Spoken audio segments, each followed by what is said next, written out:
नमस्कार, बहुत स्वागत है आप सभी का। आप देख रहे हैं भारत अपडेट में, हूं आपके साथ चेतन पाठक। खबरों की शुरुआत करेंगे। मुख्तार अंसारी की पोस्टमार्टम रिपोर्ट सामने आ गई है। ये बड़ी खबर आपको दे रहे हैं। हार्ट अटैक से मुख्तार अंसारी की मौत हुई, ये रिपोर्ट में सामने आया है। पोस्टमार्टम रिपोर्ट में मौत की वजह बताई गई है हार्ट अटैक।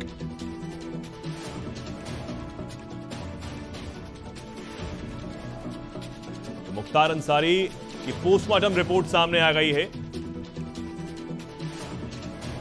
और रिपोर्ट में मौत की वजह हार्ट अटैक बताई गई।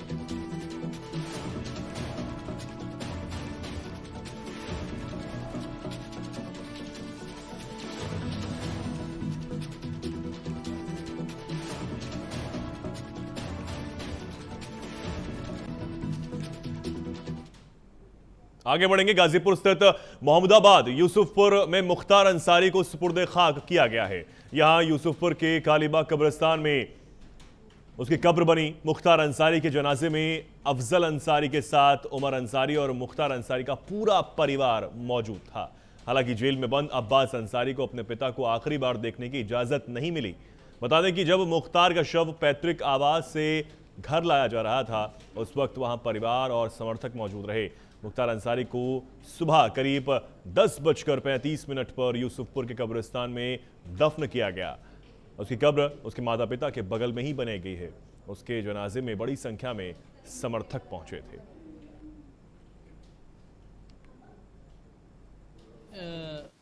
चुनौती तो ये थी कि सभी लोग शांतिपूर्ण ढंग से आकर के जो अंतिम संस्कार की कार्रवाई है इसमें शामिल हो जाएं, और इसके लिए हमने पूरे कस्बे में और आसपास के स्थानों पर डिप्लॉयमेंट कर रखा था और परिजनों से लगातार वार्ता करते रहे और परिजनों से संपर्क करके जो उनके धार्मिक रिचुअल से उनको पूर्ण कराते हुए शांतिपूर्ण ढंग से इस जो सुपुर्द खाक की कार्रवाई है उसको।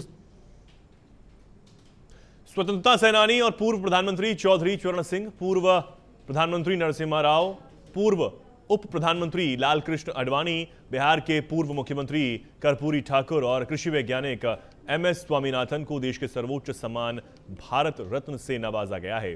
केंद्र ने 2024 के लिए इन 5 विभूतियों को चुना।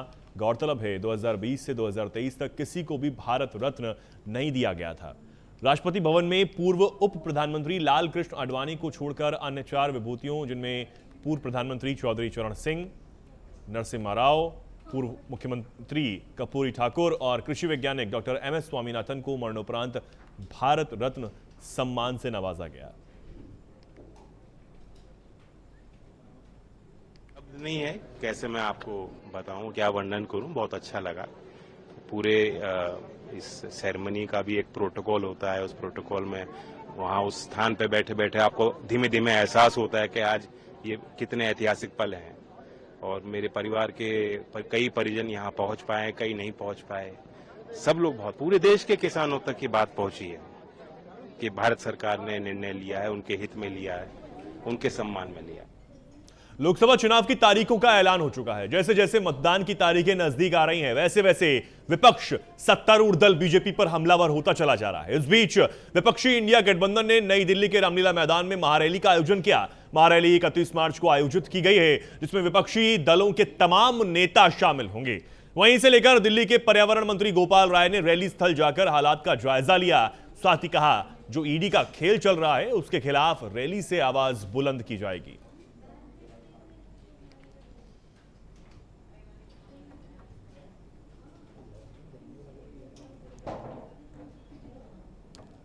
सभी पार्टियों के प्रमुख लीडर कल इंडिया गठबंधन की तानाशाही हटाओ लोकतंत्र बचाओ, ये जो रैली रामलीला मैदान में होने जा रही है उसमें वो लोग पहुंच रहे हैं। पूरे दिल्ली से अलग अलग हिस्सों से लोग इस रैली में शामिल होने के लिए कल 10 बजे रामलीला मैदान पहुंच रहे हैं। और सभी लोग मिल करके जिस तरह से इस देश के अंदर लगातार विपक्ष के नेताओं को गिरफ्तार किया जा रहा है, लगातार एजेंसियों के द्वारा उनको जो है टारगेट किया जा रहा है, और जिस तरह से ये तो हद ही हो गई है कि एक चुने हुए मुख्यमंत्री को आज केवल किसी के आरोपों के आधार पर उठा करके जेल में डाल दिया गया। जिसके आरोप के आधार पर जेल में डाला गया उसको बेल दे दी गई, और वो भारतीय जनता पार्टी को 60 करोड़ रुपए का जो है चंदा दे देता है। तो ये जो पूरा खेल चल रहा है, इसके खिलाफ कल इस रामलीला मैदान से पूरा देश भर से इंडिया गठबंधन के लीडर आ रहे हैं। दिल्ली के लोग मिल करके अपनी आवाज बुलंद कर। आगे बढ़ेंगे। आम आदमी पार्टी के संयोजक और दिल्ली के मुख्यमंत्री अरविंद केजरीवाल की गिरफ्तारी के बाद आम आदमी पार्टी लगातार केंद्र सरकार पर हमलावर नजर आ रही है। वहीं इसी बीच आप नेता आतिशी और सौरभ भारद्वाज ने प्रेस कॉन्फ्रेंस की, जहां उन्होंने केजरीवाल की गिरफ्तारी को लेकर अपनी बात रखी। राउज एवेन्यू कोर्ट में अरविंद केजरीवाल जी ने बताया कि उनकी गिरफ्तारी 4 बयान के आधार पर हुई, मात्र 4 बयान, जिसमें से पहला बयान सी अरविंद का, जो तब सचिव थे, सेक्रेटरी थे मनीष सिसोदिया जी के, जिनका बयान मात्र इतना है कि उनको सीएम रेजिडेंस में एक्साइज पॉलिसी से जुड़े हुए कुछ कागज पकड़ाए गए। सी अरविंद का बयान कहीं पर भी नहीं कहता कि अरविंद केजरीवाल जी ने पैसे लिए, किसी ने अरविंद केजरीवाल जी को पैसे दिए। वो सिर्फ इतना कहता है कि सीएम रेजिडेंस में एक्साइज पॉलिसी से जुड़े उनको कुछ कागज मिले। इसमें पैसे के लेन देन का कोई बयान नहीं। दूसरा बयान शरद चंद्र रेड्डी, जिनके बारे में आज देश का बच्चा बच्चा जानता है कि साउथ लॉबी के शराब कारोबारी शरद चंद्र रेड्डी ने ईडी का छापा पड़ने के बाद, ईडी की गिरफ्तारी के बाद 55 करोड़ रुपया इलेक्टोरल बॉन्ड्स के माध्यम से भारतीय जनता पार्टी को चंदा दिया। कोर्ट से उन्होंने पूछा, क्या इस तरीके की 4 स्टेटमेंट्स पर्याप्त हैं कि आप एक सिटिंग चीफ मिनिस्टर को गिरफ्तार कर लें? और उन्होंने 4 स्टेटमेंट्स के बारे में पूरी तरह से विस्तार से कोर्ट में बताया। एक स्टेटमेंट शरद रेड्डी के विषय में है और शरद रेड्डी की पिता की जो कंपनी है औरोबिंदो फार्मा और उनकी सब्सिडियरी ने किस तरीके से मनी लॉन्ड्रिंग में गिरफ्तार होने के बाद 55 करोड़ रुपए। शराब नीति केस में दिल्ली के मुख्यमंत्री अरविंद केजरीवाल की गिरफ्तारी के बाद अब उनके करीबी मंत्री कैलाश गहलोत को ईडी ने पूछताछ के लिए बुला लिया है। उसके बाद कैलाश गहलोत ईडी दफ्तर पहुंचे। बता दें कि कैलाश गहलोत नजफगढ़ से आम आदमी पार्टी के विधायक हैं और इसके साथ ही वो केजरीवाल सरकार में परिवहन, गृह और कानून मंत्री भी हैं। वहीं ईडी ने सुबह ही गहलोत को समन जारी किया था और उन्हें तत्काल पूछताछ के लिए अपने दफ्तर बुला लिया था। गहलोत से धन शोधन निवारण अधिनियम के तहत अपना बयान दर्ज कराने के लिए कहा गया है।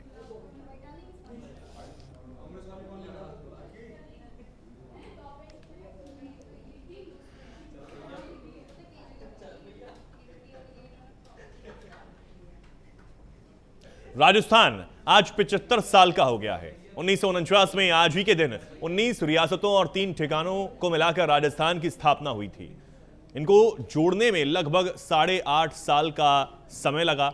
आपको बता दें कि आजादी से पहले इसे राजपूताना के नाम से जाना जाता था, लेकिन रियासतों के एकीकरण के बाद इसका नाम राजस्थान रखा गया। पूरा होने के बाद इसका नाम राजस्थान रखा गया। राजस्थान जो अपने गौरवशाली इतिहास के लिए जाना जाता है, वो क्षेत्रफल के लिहाज से भारत का सबसे बड़ा राज्य है। राजस्थान दिवस के खास अवसर पर राष्ट्रपति द्रौपदी मुर्मू ने शुभकामना संदेश भेजा। उन्होंने सोशल मीडिया प्लेटफॉर्म एक्स पर पोस्ट कर लिखा, राजस्थान दिवस पर राज्य के निवासियों को हार्दिक बधाई।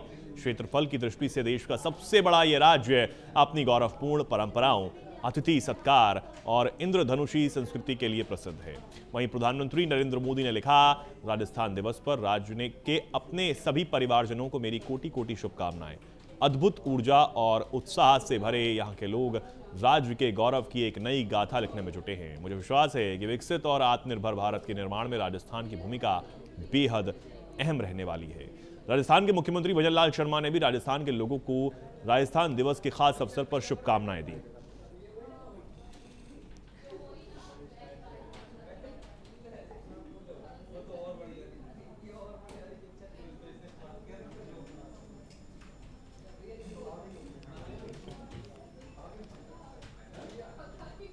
आगे बढ़ेंगे। आज 75वां राजस्थान दिवस है। बता दें कि 1949 में आज ही के दिन 19 रियासतों और 3 ठिकानों को मिलाकर राजस्थान की स्थापना की गई थी।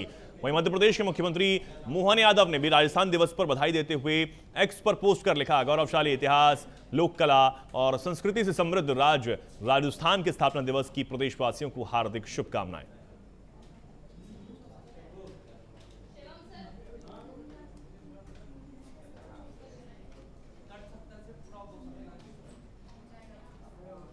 लोकसभा चुनाव को लेकर केंद्रीय जल शक्ति मंत्री और जोधपुर से बीजेपी उम्मीदवार गजेंद्र सिंह शेखावत ने बयान दिया। उन्होंने कहा, देश में एक ही चेहरा 2014 से है, पीएम मोदी, और इस चुनाव में भी एक ही मुद्दा है, देश का विकास। आगे उन्होंने क्या कुछ कहा, सुनिए।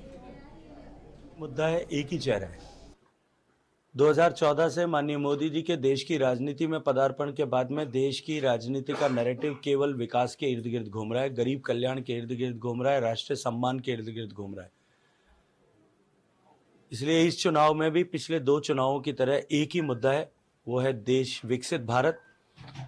एक ही मुद्दा है, वो है गरीबों के जीवन में परिवर्तन। और एक ही चेहरा है, वो है नरेंद्र मोदी जी का चेहरा। पिछले चुनाव में जब माननीय मुख्यमंत्री जी, जिनकी पूर्व मुख्यमंत्री जी जिनकी चर्चा आप कर रहे हैं, वो मुख्यमंत्री थे और उनका पुत्र जब सामने थे, तब भी जोधपुर की जनता ने प्रचंड बहुमत के साथ में मोदी जी को जिताने के लिए विजयश्री का आशीर्वाद मुझे दिया था। अब की बार तो न मुख्यमंत्री हैं न उनके पुत्र हैं, और भारतीय जनता पार्टी की सरकार बनाने के लिए पूरा देश जो है कमर कस के तैयार खड़ा हुआ है। देश में हर तरफ रंग पंचमी की धूम है। देश के अलग अलग राज्यों में रंग और गुलाल से रंग पंचमी बनाई जा रही है। इस बीच उज्जैन के श्री महाकालेश्वर मंदिर में भी रंग पंचमी के मौके पर भक्तों का हुजूम उमड़ पड़ा। बता दें कि श्रद्धालु महाकाल के दर्शन के लिए उज्जैन पहुंचे। इस बीच बाबा भोलेनाथ को जल, दूध, दही और चंदन से स्नान करवाया गया, जिसके बाद उनका विशेष श्रृंगार भी हुआ।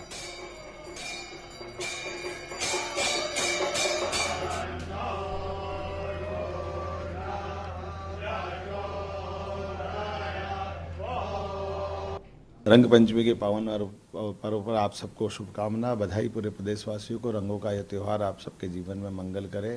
मध्य प्रदेश सरकार की ओर से मैं आपका स्वागत करता हूं, बधाई देता हूं। आज रंग पंचमी का दिन है और हम बाबा की भस्म आरती में सम्मिलित हुई और हमें इतना ज़्यादा प्रफुल्लित फील हो रहा है। उनको टेशु के फूल का फूल चढ़ाया गया और मैं बता नहीं पा रही हूँ, मैं बहुत एक्साइटेड हूँ।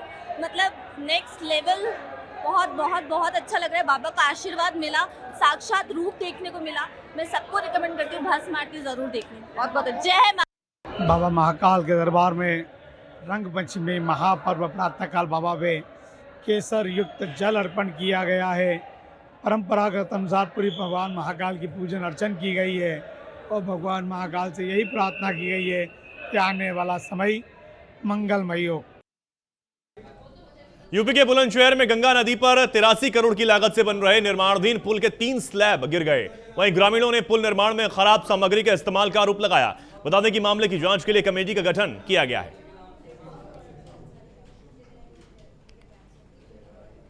जैसा कि आप जानते हैं कि गंगा नदी पर ग्राम गजरौला में अमरोहा को जोड़ने वाला एक काफी बड़ा गंगा जी पर पुल बन रहा था, जिसमें कल रात में 3 स्लैब डाले गए थे। वो 3 स्लैब गिर गए हैं और टूट गए हैं, क्षतिग्रस्त हो गए हैं। कोई जनहानि नहीं हुई थी। 11 बजे रात में डाल के काम खत्म हुआ था। उसके बाद मौसम खराब हुआ था और वो क्षतिग्रस्त हुए हैं। वहाँ कोई व्यक्ति नहीं था, कोई जनहानि नहीं हुई, किसी प्रकार का कोई घायल नहीं है। परंतु काफी बड़ा पुल है और इसकी गुणवत्ता अच्छी होनी चाहिए। इसके लिए मैंने सीडीओ साहब की अध्यक्षता में एक कमेटी बना दी है जो जांच करेगी और अगर कोई दोषी होगा उसके विरुद्ध कड़ी कार्रवाई की जाएगी। यहाँ ये बताना उचित है कि ईपीसी मोड पे पुल बन रहा था और इसके गुणवत्ता की समय समय पर जांच भी कराई जाती रही है।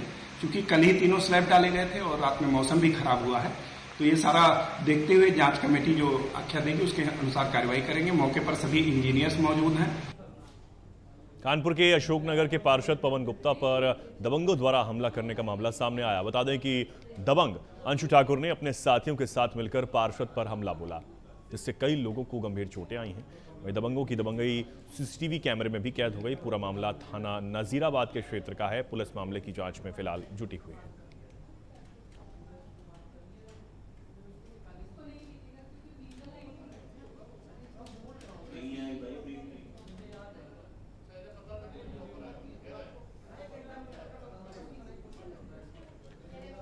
यूपी के गाजियाबाद में एक भीषण सड़क हादसा हो गया, जहां दिल्ली मेरठ एक्सप्रेसवे पर कैंटर की टक्कर लगने से कार ट्रक में जा घुसी। वहीं हादसे में 2 लोगों की मौत हो गई है, जबकि कई लोग घायल हैं। मौके पर पहुंची पुलिस ने घायलों को अस्पताल में भर्ती कराया है।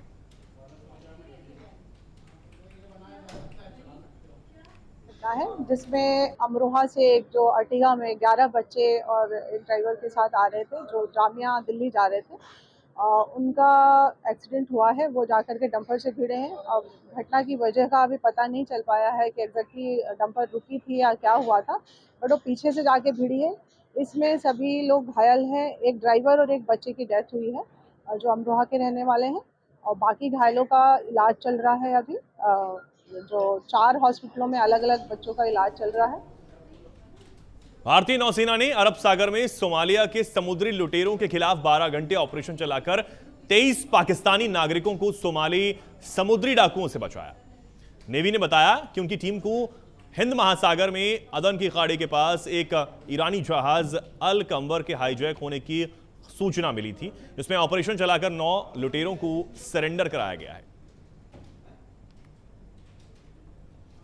तो भारतीय नौसेना ने ऑपरेशन चलाकर 23 पाकिस्तानियों को बचाया है। 9 सोमाली समुद्री लुटेरों को सरेंडर यहां नौसेना ने कराया। एक और पराक्रम भारतीय नौसेना का यहां देखने को मिला। बड़ी ही जाबाजी के साथ नौसैनिकों ने 9 सोमाली समुद्री लुटेरों को सरेंडर कराया।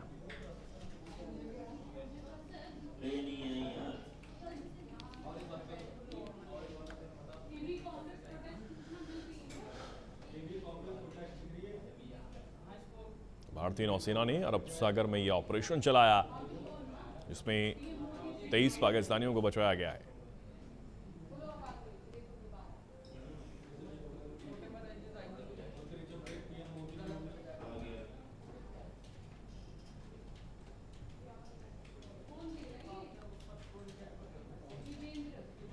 आयकर विभाग ने कांग्रेस पार्टी को 1823 करोड़ रुपए का टैक्स जमा कराने का नोटिस दिया है। साथ ही कांग्रेस के खाते से 135 करोड़ रुपए भी फ्रीज किए गए हैं, जिसे लेकर युवा कांग्रेस कार्यकर्ताओं ने आयकर विभाग की ओर से कांग्रेस को दिए नोटिस के खिलाफ विरोध प्रदर्शन किया। बता दें कि प्रदर्शन के दौरान भारी संख्या में युवा कार्यकर्ता सड़कों पर दिखाई दिए, जहां सभी ने जमकर नारेबाजी भी की।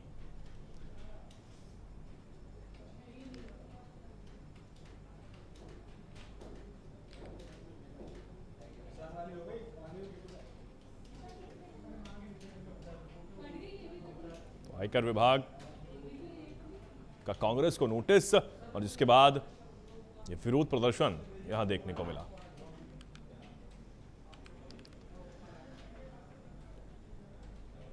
आगे बढ़ते हैं, एक बड़ी खबर आपको दे दें। कल यूपी के मेरठ में प्रधानमंत्री नरेंद्र मोदी की एक रैली है। रैली में एनडीए का शक्ति प्रदर्शन देखने को मिलेगा। सभी सहयोगी दलों के नेता रैली में शामिल होंगे। अनुप्रिया पटेल, जयंत चौधरी रैली में शामिल होंगे।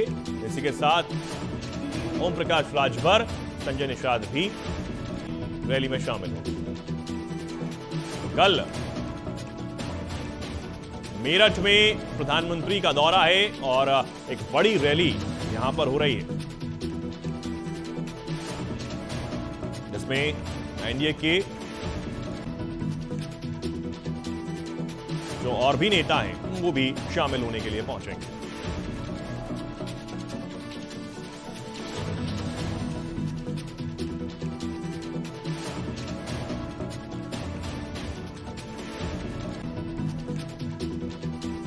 अनुप्रिया पटेल, जयंत चौधरी रैली में शामिल होंगे। इसी के साथ ओम प्रकाश राजभर, संजय निषाद भी इस रैली में शामिल होंगे।